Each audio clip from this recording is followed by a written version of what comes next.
Ja jätkame, kui nüüd teemaks kliimaatlased. Ma saan aru, et omal ajal maade avastamise ajal oli see füüsiline paberatlas oli oluline maade avastuseks, siis nüüd kliimaatlas ja mida infot sellega siis saab kokku panna. Ja teie ees on Tallinna Tehnikaülikooli Meresüsteemide Instituudi vanemteadur Ilja Madjutenko. Palun väga. Tere ka minu poolt. Esiteks, see kliimaatlas ei ole valmis ja seetõttu kutsungi ma üles kõiki sinna kohal viibijaid, et õnneks, kui ma näitan QR-koodi, ei pea palju rääkima, mis sellega teha tuleb. Et siin on teie abikäsi vaja, et saada erinevaid nagu vaateid, et mis infot on vaja, mis on üldse inimeste uudishimu, et kes tahab teada niiskusest, meri jääb niiskeks, selles võime kindel olla. Aga kõik ülejäänud muutused, palun avaldage oma soove, sest meil on väga palju erinevaid projekte, mis ootavadki just sellist sisendit nii ettevõtjatelt, mis iganes investoritelt, kui ka täitsa tavainimestelt. Ja ma tulingi siis täna teie aega viitma, näitamaks, et millised need sellised erinevad rakendused võiksid olla. Jah, ega see paberatlas ei kao kuhugi, vähemasti mitte minu mälust, et kooli geograafiatundides, eks ju said need erinevad leheküljed sügavale jäämällu, kuigi salvestatud. Aga kui me tänapäeval näitame kaarte, siis mis vastuseid ma olen saanud, et need on nüüd tore vaadata, aga kaartidega ei oska keegi midagi teha peale vaatamise. Eks see natukene irooniline on, aga kaarte sellegi poolest on ajaloos vaja läinud, selleks, et esiteks orienteeruda, teada kuhu minna. Vanasti oli suured atlased, mereavastajad lähtusidki kõik kaartidest, aga koolipingis ei läinud see kuhugi. Pigem sa õppisid, et millised siis need erinevad maailmaruumi, maailmaalad nagu välja näevad. Ja eks ole siis veidi etteruttavalt geograafide ülesanne oli siis erinevad kaardid kokku panna, et välja selgitada, et milliseid tegevusi, milliseid siukseid huvitavaid rakendusi erinevatesse maailmapunktidesse teha saab. Ja ma võtakski selle lähtekohaks, kuidas siis seda atlasega toimetada. Ehk jällegi pikalt mudelitest ei räägi, nendest on siin tükk aega räägitud, pigem parameetrid on need, mis on huvitavad. Ja tähtis on see, et ei ole enam paberil andmed, vaid on andmed kõik numbrilisel kujul, masin loetavad ja siin paari aasta pärast valmiva kliimaatlase alusandmebaas võikski sisaldada mere poolelt kõikvõimalikke siis parameetreid. Ja kui on veel mõni parameeter puudu, pange sinna ilusti kirja. Ja kuidas see esimene samm siis, kuidas avalikuks tuleb, ongi läbi keskkonnaportaalis asuva kliimaatlase, kus te juba praegu saate sisse logida, vaadata, milline on Eesti õhutemperatuur, sademed, tuul, jõgede äravool olnud minevikus. Peagi ilmub sellele ka loomulikult see tuleviku komponent ja ettevaatav komponent. Aga juba seal saate kauneid Eestimaa siukseid kuvasid vaadata koos andmetega. Ja mis ma sealt avastasin, on see, et mitte ainult vaadata, alla laadida, isegi siuke tore lühend nagu API linkida, mis viitaks sellele, et seda saab liidestada väga paljudesse erinevatesse teistesse rakendustesse. Jah, neid kaarte, mida see saab avada ja vaadata, on näha päris palju. Kui veel juurde liita veel muutused, siis neid kaarte tuleb veel ja veel. Jätkuvalt, kes ei jõudnud QR-koodi avada, palun tehke seda, Kaimo, vaatan sind.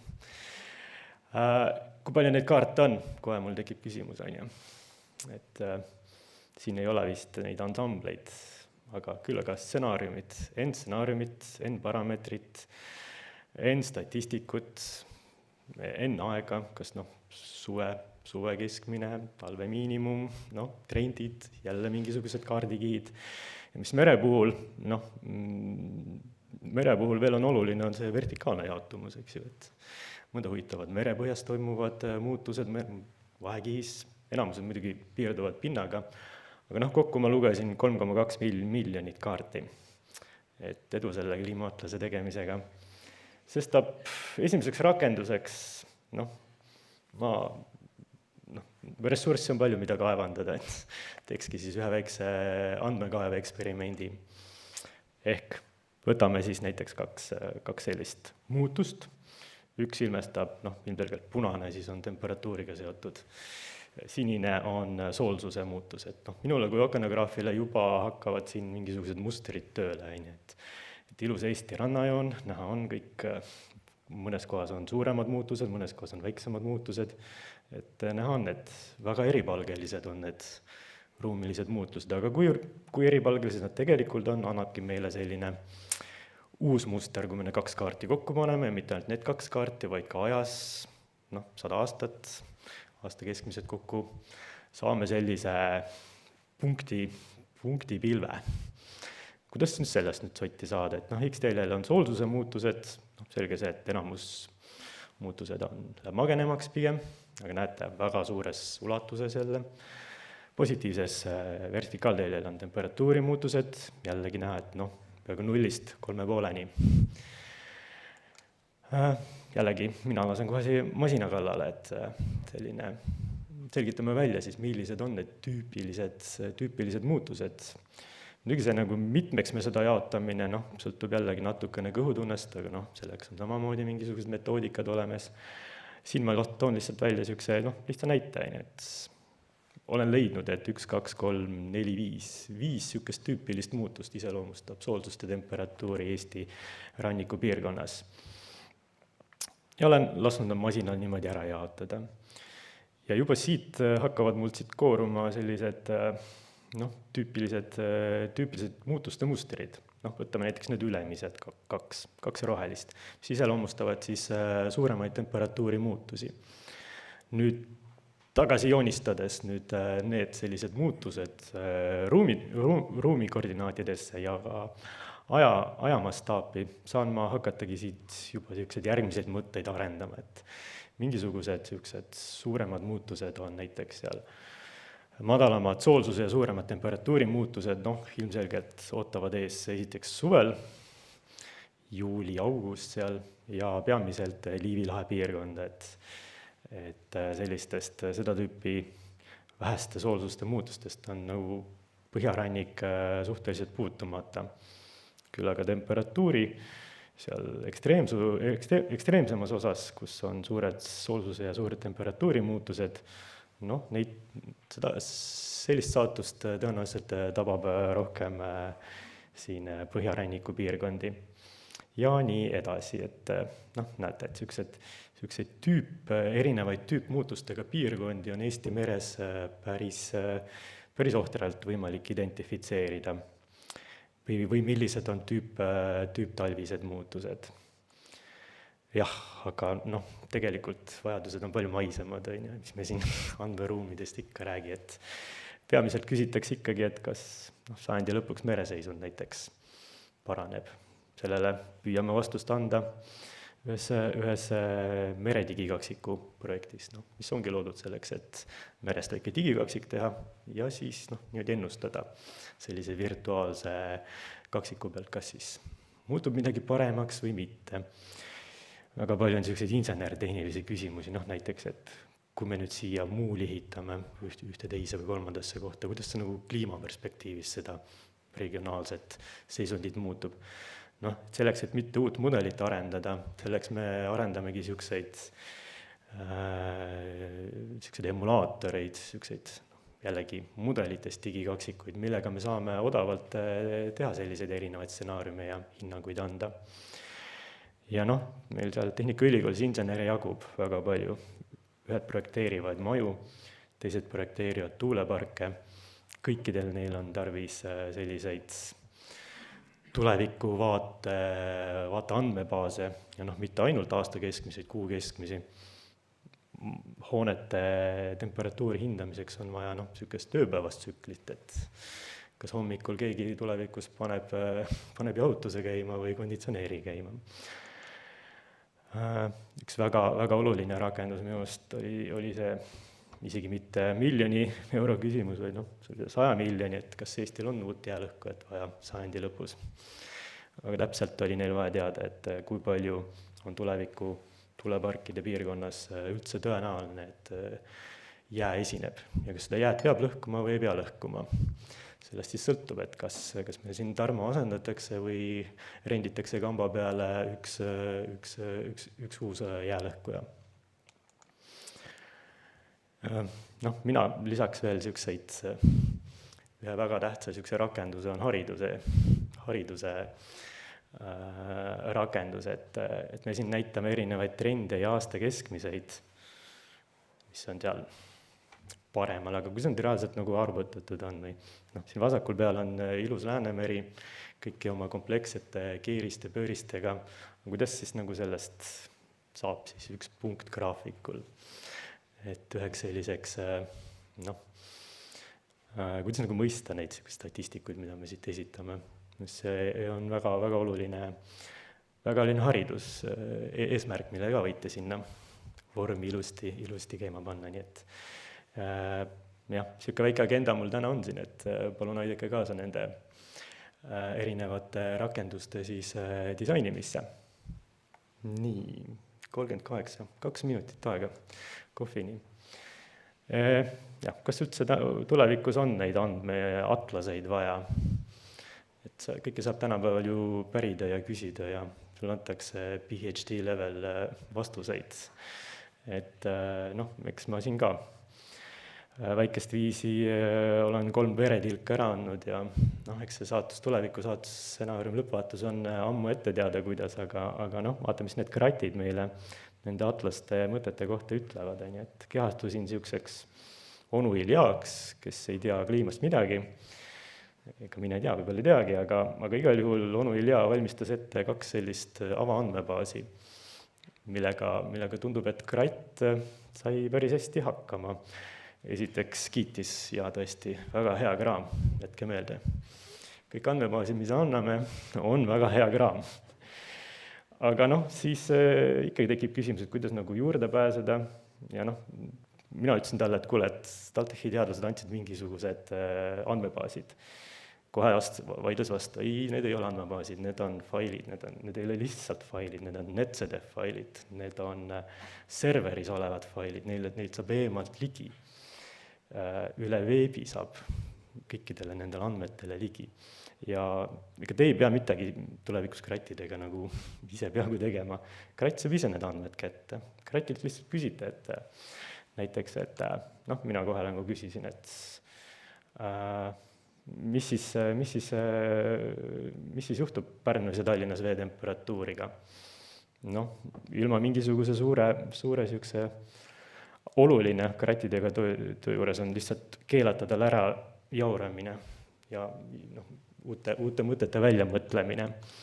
Aga lõpuks saab ta päris hästi hakkama, et saab teile need statistikud välja arvuta, erinevad keskmised, vähe sellest, joonistab teile kaardi ka valmis, kus tema arvates on Tallinn ja Pärnu ja isegi väga hästi ennustas ette, et tõesti, et kui ma küsin, et kas ujuda saab seal või ei saa, siis ta kuskilt sai teada, et tõesti 18 kraadi on minu see valulävi suplemistemperatuuriks. Ja kui mingisuguseid siukseid tarku küsimusi ei ole, näiteks mina ütlesin, et mul on 2 head suvila pakkumist laual, et Häädemeestel, teine Loksal, et kummas kohas ma saan tulevikus kauem supelda. Loksal ei saa kauem. Nii et Häädemeeste kinnisvara, ma loodan, on tõusuteel. Aitäh!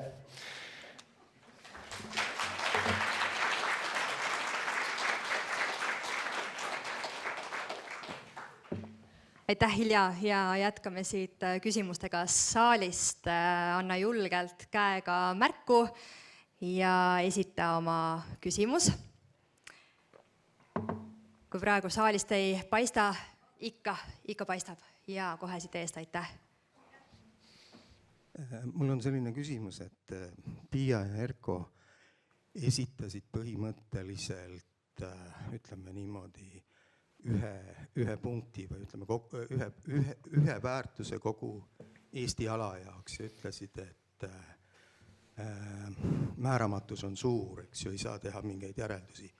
Sina esitad nüüd detailseid merepilte, mis on kõrgeruumilise lahutusega, eks ju, et see mereala on enam-vähem sama suur kui Eesti maismaala, et minu jaoks on nagu vastuolu, et see, mis sa näitad, et kuidas sa saad midagi nii detailselt öelda, kui Piia ja Erko ütlevad, et isegi ebadetailselt ei saa midagi öelda.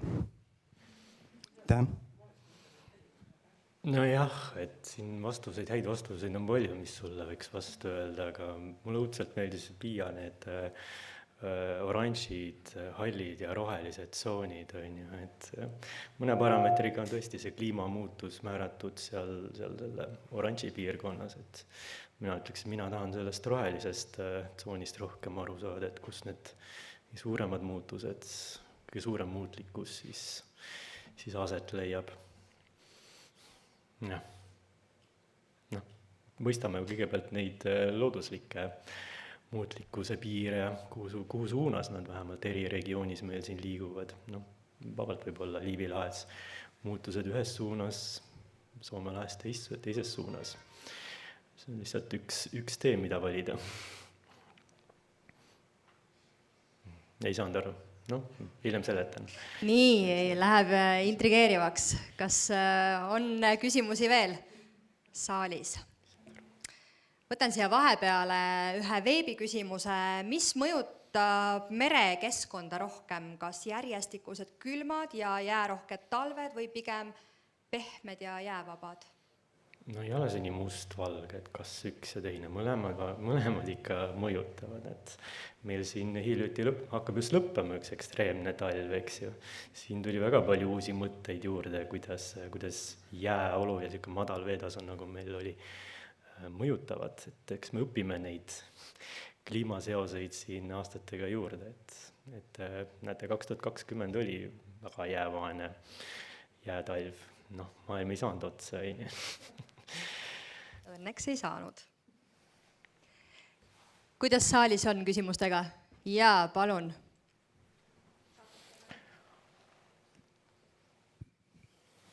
Nii, inimmõju on kindlasti see jääoludele oluline, aga võrreldes 100 aasta tagusega, kui oli see jääolud sõltusid temperatuurist, siis nüüd sõltuvad jääolud jäälõhkujatest. Just. Kuidas see nüüd mudelitesse sobib? See nendel mudelitesse ei sobi kohe üldse. Sinu eelmise vastuseks ma võin sulle kinnitada, et kui -20 on mudelis, siis maa on valge, aga see, kui on mere peal jää, siis jäälõhkujad mudelid sees, sa pead palju raha peale maksma, et ma selle sinna sisse paneksin. Aga ka need on nende kliimarakenduste üheks selliseks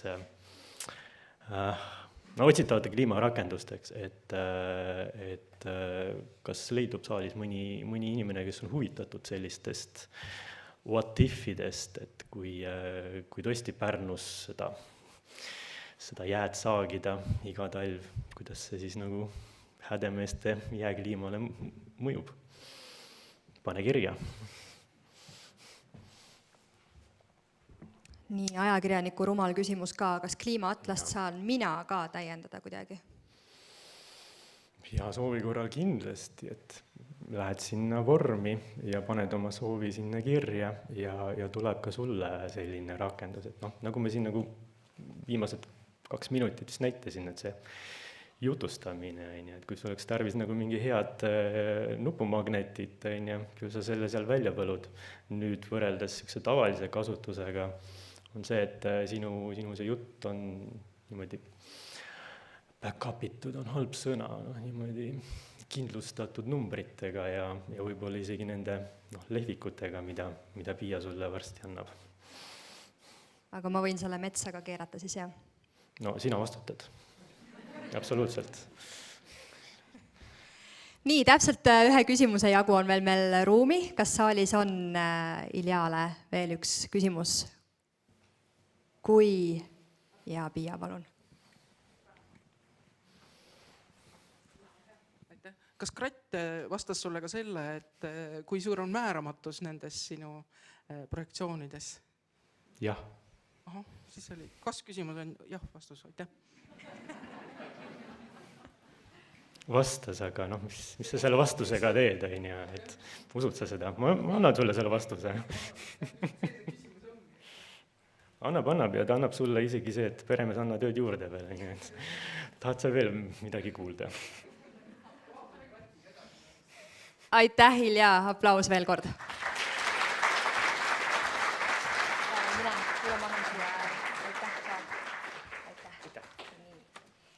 Ja tundub, et me keegi ei ole väga õnnetud selle üle, et me saame 3 minutit varem minna kohvipausile, sest kohvipaus algab nüüd. Kostitage end, meil on selleks pool tundi veebis, kes te meid jälgite, tulge tagasi 11.20. Ärge unustage vaadata näitusi ja Troopika maja avaneb täpselt kell 11. Külastage kindlasti neid ja tundke seda vihmametsa lõhna. Kohtumiseni poole tunni pärast.